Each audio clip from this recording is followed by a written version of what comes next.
서울에 버금가는 남부권 혁신 거점 도시로서 부산의 위상을 새로 정립할 필요가 있습니다.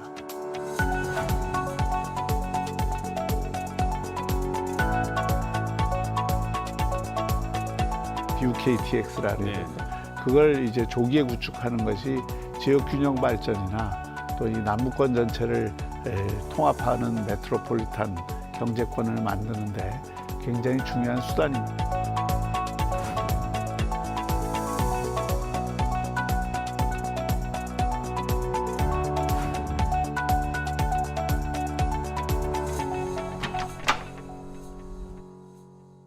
시청자 여러분, 평온한 설 명절 연휴 보내고 계십니까?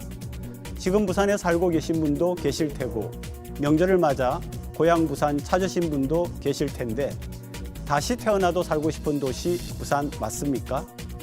다시 태어나도 살고 싶은 도시 부산은 박형준 부산시장의 시정 목표인데 박 시장과 함께 설 명절 조금 늦은 신년 대담으로 오늘 시사 포커스인 시작합니다.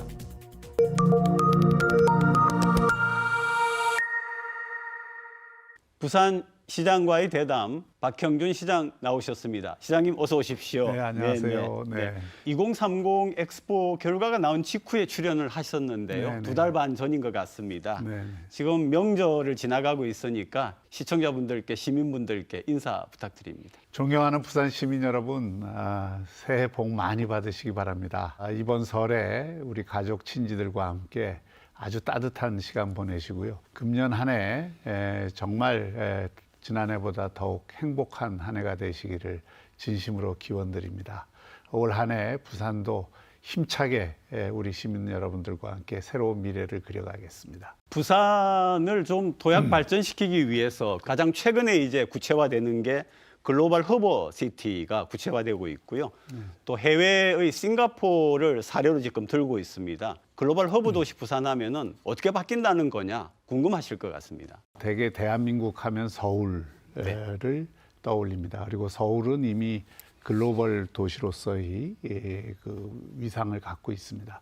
그러나 대한민국 미래를 생각을 할 때 서울만 글로벌 그 도시가 되면 여러 가지 면에서 지금 한국이 갖고 있는 문제를 해결하기가 어렵습니다. 저는 한 세 가지가 우리 지금 시대의 문제라고 생각하는데, 하나는 경제성장 잠재력이 정체되어 있다는 거하고, 또 처저출산 문제, 또 곳곳에서 벌어지고 있는 격차, 이 세 가지 문제를 극복하기 위해서는 수도권 과밀 또 집중 문제를 해소하지 않으면 안 됩니다. 그러기 위해서는 남부권에도 이 혁신 거점 도시가 반드시 필요하고, 서울에 버금가는 남부권 혁신 거점 도시로서 부산의 위상을 새로 정립할 필요가 있습니다.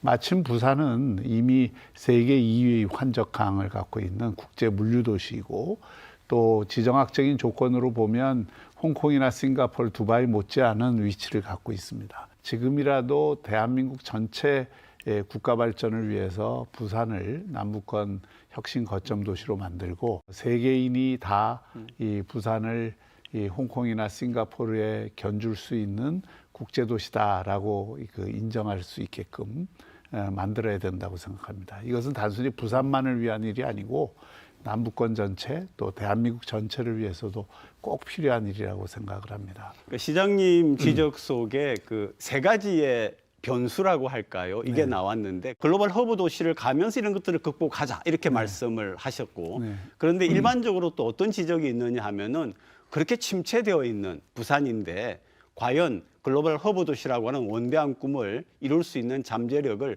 발휘할 수 있겠는가, 이런 우려가 있거든요. 저희가 글로벌 허브 도시라고 하는 것은 사람, 기업, 자본이 자유롭게 들어와서 이 활동을 하고, 자본과 사람과 기업이 올 수 있는 정주 여건을 우리가 만들고, 또 그들이 정착할 수 있도록 하기 위해서는 부산을 국제적인 인재 양성을 할 수 있는 교육 도시로 만들 필요가 있는 겁니다. 이를 위해서 우리가 이 글로벌 허브 도시라는 비전을 세우고, 그것을 제도적으로 뒷받침할 글로벌 허브 도시 특별법을 만들고, 그 특별법의 기초에서 부산이 그야말로 이 규제나 세제에 있어서 싱가포르나 이 홍콩 수준의 자유로움을 누릴 수 있는 그런 도시로 저희가 만들고자 하는 것이죠. 특히 수도권으로 지금 이렇게 초과밀 현상, 집중 현상, 그리고 일종의 블랙홀 현상이 있는 이 기울어진 운동장 내지는 막대기를 바로 세우기 위해서는 그 남부권에도 그런 획기적인 특례를 주는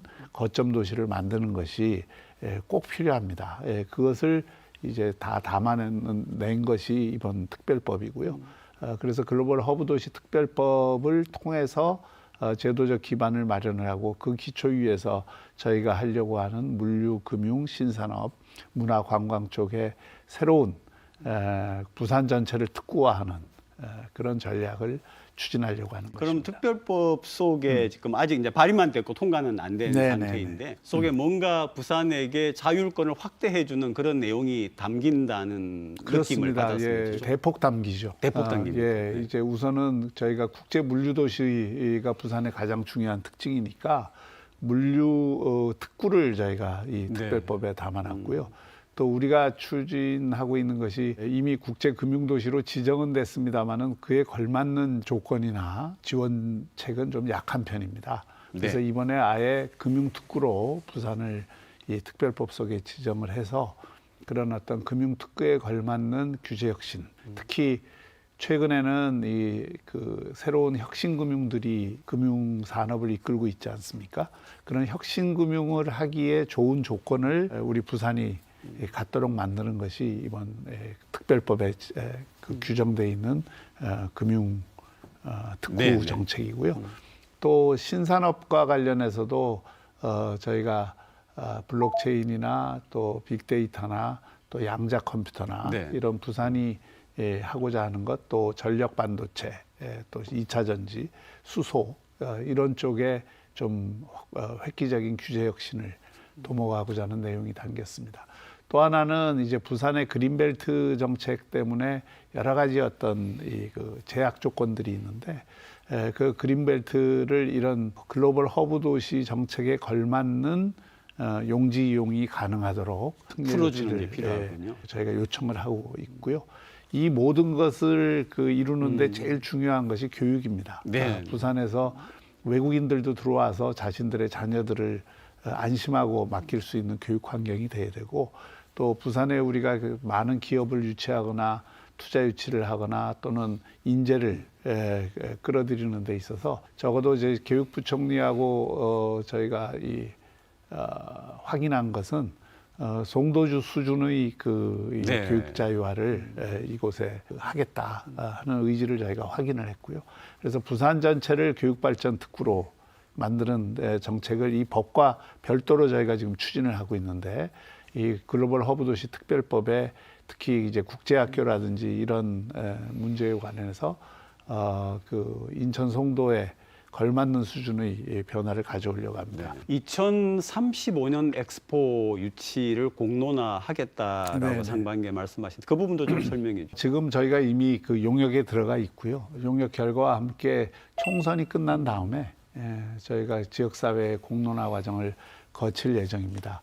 여러 가지 좀 평가해야 될 부분이 있고 또 가능성을 그 점검을 해야 되는 부분들이 네. 있어서 그런 것들을 우리 시민사회 또 학계 또 언론과 함께 같이 의논을 해서 공론화 과정을 거칠 것입니다. 가덕 신공항 얘기도 또 궁금한 부분이 국토부가 이미 한계 건설을 사실상 이제 추진 중이고 현실화되어 가는데 시장님이 한 개 더 추가해야 된다라고는 발표를 하셨거든요. 그 저희가 가덕도 공항을 국제 거점 공항, 관문 공항으로 만들고 또 특히 물류 공항으로서 기능하게 하기 위해서는 활주로 하나 갖고는 좀 부족합니다. 김해 공항이 있지만 그 군사 공항으로 묶여 있는 측면들이 있어서 저희가 새 공항을 만드는 것이기 때문에 장기적으로 보면 활주로 하나 갖고는 안 되고 두 개로 되어야 합니다. 이 점은 이미 기본 계획 만들 때부터 활주로가 앞으로 하나 더 늘어날 것을 예상을 해서 그렇죠. 전체 그림을 그렇죠. 그려놨기 때문에 당장 활주로 두 개를 착공을 하자는 얘기는 아니고요. 저희가 이제 그 활주로를 하나를 갖는 가덕도 신공항을 건설이 추진이 되면서 그때 또 이제 여러 가지 항공 수요나 물류 수요를 감안을 할 때 저희가 보기에는 거의 완공과 더불어서 제2활주로 공사가 바로 시작이 돼야 되는 것 아닌가 이렇게 생각을 하고 있고 그 점을 이어서 추진을 하는 것이 우리의 비전입니다. 국토부는 일단 지금 건설을 추진하고 있고 약간 좀 선점하는 그런 차원에서 두 번째 활주로 얘기를 하신 게 아닌가. 네. 국토부와 협의는 없으신 거죠. 국토부도 그 점은 인정을 하고 있습니다. 수요가 늘어날 경우에 활주로를 하나 더 만들어야 된다는 데 대해서는 인정을 하고 있기 때문에 항공 수요를 계산하는데 대개 이제 기존의 정부가 하는 방식은 앞으로 미래 수요를 생각을 하기보다는 과거에 어땠느냐를 기준으로 항상 수요를 측정하거든요. 그래 놓으니까 사실은 부산 같은 경우 김해공항 수요도 2010년에 예측한 게 다 틀렸어요. 2020년에는 그 배 이상 수요가 늘어났습니다. 네. 저희 입장에서 현장을 아는 저희 입장에서 보면 이 공항이 또 새로운 수요를 만들어 옵니다. 그렇죠. 예, 그리고 저희가 이 가덕도 공항 주변에 국제 물류 도시를 비롯해서 이 물류 기능을 굉장히 확충을 할 거기 때문에 항공 물류 수요는 부산 일원에 굉장히 늘어날 거라고 저희는 생각을 합니다. 그렇게 되면 제2활주로 논의를 바로 시작하지 않을 수 없고 또 현실화될 수밖에 없습니다. 네.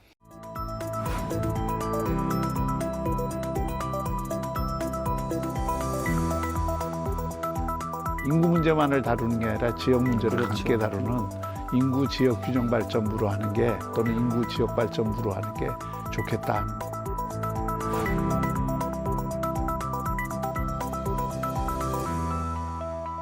앞으로는 시민들이 요청하는 그런 15분 도시에 걸맞는 정책들을 전 구군에 확산을 할 예정입니다.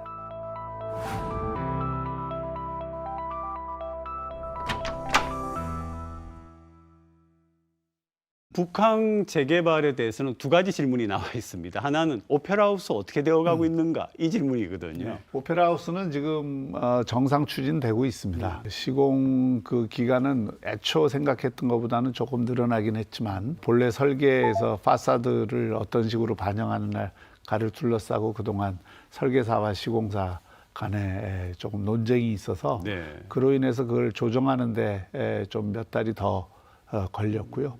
지금은 그 오페라하우스 시공사가 모든 책임을 지고 26년까지 완공을 하겠다는 그 계획을 갖고 추진을 하고 있고, 다만 이제 오페라하우스 건설 과정에서 늘어난 예산에 대해서 지금 부산항만공사가 그 개발 이익이 있거든요. 북한 개발을 통해서 얻은 이익을 이걸 어떻게 오페라하우스 그 늘어난 공사비 충당할 것인가, 이 점에 대해서 지금 해수부하고 부산시 항만공사 사이에 열심히 논의를 하고 있습니다. 좋은 결과가 있을 것입니다. 네, 그리고 이제 또 하나는 역시 그 2단계 개발인데요. 바로 최근까지도 계속 뉴스가 나오는 게 우리 부산시하고 해수부하고 부산항만공사가 뭔가 합의를 잘 해야 되고 또 거기에는 예산 문제도 달려 있는데 아직까지도 지금 합의가 안 되고 있다, 이렇게 얘기를 하거든요. 해수부하고 저희하고 항만공사 사이에 합의가 안 된 것은 아니고요.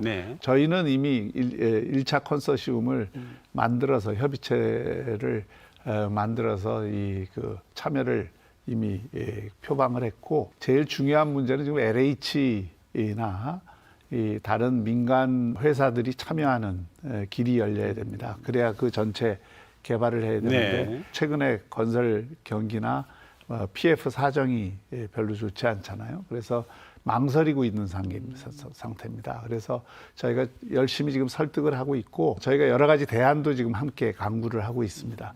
전체를 다 개발하는 방법도 있고 단계적으로 개발을 하는 방법도 있고, 지금으로서는 어쨌든 그 민간 LH를 포함해서 민간에서 참여할 수 있도록 하는 것이 제일 중요하기 때문에 적극적으로 설득을 하는 과정이고요. 어쨌든 그 북한 2단계 개발은 어떤 형식으로 하든 정상 진행할 수 있도록 하겠습니다. 산업은행 이전은 언제쯤 완결될 것 같습니까? 그건 민주당 마음먹기 달려 있습니다.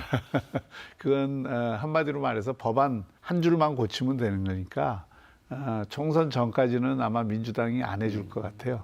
그래서 저희는 굉장히 그 부분에 대해서는 아쉬움과 유감을 표명하고 있는데, 총선 그 결과에 따라서 또 달라지긴 하겠습니다만은 이것은 민주당으로서도 명분이 없는 일이거든요. 이걸 반대하는 거는. 실제로 노무현 대통령이 그 금융중심지를 만들었고 그 금융중심지를 금융중심지답게 하려면 산업은행 같은 정책금융기관이 오는 게 가장 그렇죠. 네. 의미 있는 일이고 네. 효과도 큰 것입니다. 그래서 그 노무현 정신과 가치에 가장 부합하는 정책이라고 저는 생각합니다. 그래서 이것을 마냥 반대할 수는 없다고 생각을 하고요. 금년 안에는 어떤 식으로든 저희는 해결을 보겠습니다. 지금 직원들하고 기능의 일부는 와 있습니까? 오고 있습니다. 오고 있는 중에 그러니까 있습니까? 네. 기능이라기보다 이제 산업은행의 지분을 강화하는 네네. 작업을 하고 있고 그와 별도로 지금 서울에 스타트업 플랫폼이 산업은행이 갖고 있거든요. 그걸 이제 부산시하고 함께 협력을 해서 부산에도 큰 스타트업 플랫폼을 만드는 작업은 지금 하고 있고 이전에 대비해서 여러 가지 준비 작업들 이것은 지금 착실히 진행을 하고 있습니다. 얼마 전 그 시도지사 협의회에서 시장님이 인구 지역균형 발전부 신설을 건의를 했는데 그 얘기도 좀 해주시죠. 차제 그 인구 문제를 정부가 국가 비상사태에 준하는 문제다 이렇게 보고 있는 것 같습니다. 그렇다고 하면 인구 문제를 인구 문제로만 풀 수 있는 방법이 없어요. 인구 문제라는 게 다 연결이 돼 있기 때문에 네. 교육 문제하고도 연결돼 있고 경제 문제하고도 연결돼 있고 또 문화적인 문제하고도 연결돼 있지만 그 핵심 고리는 저는 지역 문제라고 생각합니다. 이게 지역 입장에서는 국비의 시비 매칭하기 바쁘지 자신이 주도적으로 이 지역 혁신을 네. 위해서 정책적 자원 동원을 하기가 어렵습니다. 그래서 그런 면에서 인구 문제를 다룰 때 지역 균형 발전 문제를 함께 다루는 것이 좋다. 인구 문제도 각 부처에 분산돼 있는 정책들을 모으고 지역 균형 발전 문제도 각 부처에 있는 정책들을 모으면 결국 인구라는 거는 인구를 늘리는 거는 수도권 인구를 늘리자는 게 아니라 지역에 있는 인구를 늘려야 되고 서울과 수도권의 인구를 지역으로 분산을 시키고 지역의 출생률을 높여야 대한민국 그 인구 문제가 해결될 수 있는 것이기 때문에 그런 면에서 인구 문제와 지역 발전 문제가 분리될 수 없다. 이걸 하나로 묶어서 하는 정책이 가장 효과적이다. 교육도 마찬가지입니다. 지금처럼 교육이 서울 그러면서 인서울 그렇죠. 모든 것으로 집중되는데 지역에서 청년들이 남아서 안정적인 그 여건 속에서 결혼하고 아이 낳고 이거 못 하거든요. 지역을 그런 매력 있는 곳으로 바꿔야 청년들이 결혼도 더 많이 하고 아이도 더 많이 가질 수 있는 것이거든요. 그런 모든 문제를 좀 총괄하는 부서가 필요하다고 저는 생각을 하고 그런 총괄 부서는 인구 문제만을 다루는 게 아니라 지역 문제를 그렇죠. 함께 다루는 인구 지역 균형 발전부로 하는 게 또는 인구 지역 발전부로 하는 게 좋겠다 하는 게 저의 생각이고 우리 시도지사들이 다 동의를 해주었습니다. 그러면은 시장님이 제안했던 이 부처가 신설될 가능성이 높다라고 볼 수 있습니까? 이번 중앙지방협력회의에서 저희가 건의사항으로 네네. 건의를 할 것이고요. 네. 정부에서도 지금 인구 전담 부서를 적극적으로 검토하고 있는 단계이기 때문에 충분히 실현 가능하다고 저는 보고 있습니다. 이게 이제 시민분들이 또 궁금해하는 게 15분 도시라고 하는 저희가 또 기획 프로그램도 내보냈습니다. 그러니까 좋다. 예. 그런데 15분 도시와 관련해서 눈에 보이는 게 뭐가 있지 이런 또 얘기를 하세요. 지금 많이 변화하고 있습니다. 네. 그리고 실제로 15분 도시라는 게 뭐 겉으로 보는 화려한 이런 게 아니고요.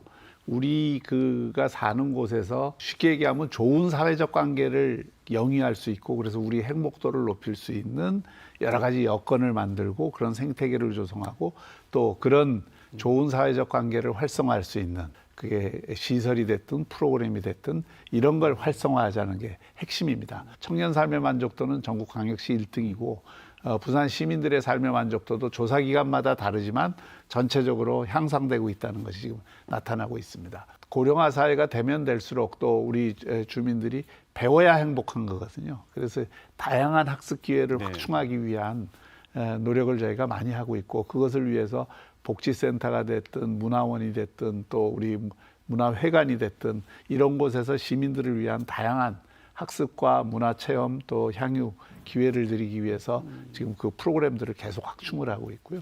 생활체육도 마찬가지입니다. 생활체육 천국도시라는 저희가 캐치프레이즈 하에 지금 다양한 생활 스포츠에 자기가 즐기고자 하는 운동을 좀 더 쉽게 또 돈 안 들이고 할 수 있도록 하는 그런 여건들을 만들기 위해서 노력을 하고 있습니다. 그래서 이런 것들이 이제 하루아침에 되는 게 아니고 쭉 쌓아가다 보면 어떤 순간에는 부산이 삶의 질이 굉장히 좋은 도시가 되는 겁니다. 그게 바로 우리 15분 도시가 지향하는 바이고, 많이 안 움직여도 자기 주변에서 그런 자기 건강을 지키고 문화 향유를 하고 학습을 할 수 있고 또 사람들과 만날 수 있는 이런 기회를 많이 드리는 게 15분 도시 정책이기 때문에 지금은 이제 시범 사업 중심으로 돼 있습니다만은 앞으로는 보텀업, 아래에서부터 위로 올리는 사업들을 금년에 시행을 합니다. 그래서 지금까지는 이게 뭐냐는 거를 보여드리기 위해서 시범 사업 또는 앵커 시설 중심으로 저희가 진행을 해왔다면 그건 그것대로 쭉 하지만 앞으로는 시민들이 요청하는 그런 15분 도시에 걸맞는 정책들을 전 구군에 확산을 할 예정입니다. 얘기하신 그 말씀 속에 부산 시민들의 부산에 대한 만족도, 네. 또 특히 이제 젊은이들도 만족도가 높다 했는데 네. 저도 그 얘기 들었습니다. 네. MZ들도 부산 정말 살기 좋고 네. 살기에 충분하다. 네. 그런데 일자리가 없다. 그 부분 어떻게 하시겠어요? 저는 이제 그런 얘기가 나오기 시작하면 일자리도 좋아진다고 생각합니다. 네, 네. 왜냐하면 살기 좋지 않은 곳에 기업들이 투자를 잘 안 하거든요. 그리고 지금 거꾸로 얘기하면 청년 삶의 만족도가 제일 낮은 곳이 인천이나 서울입니다.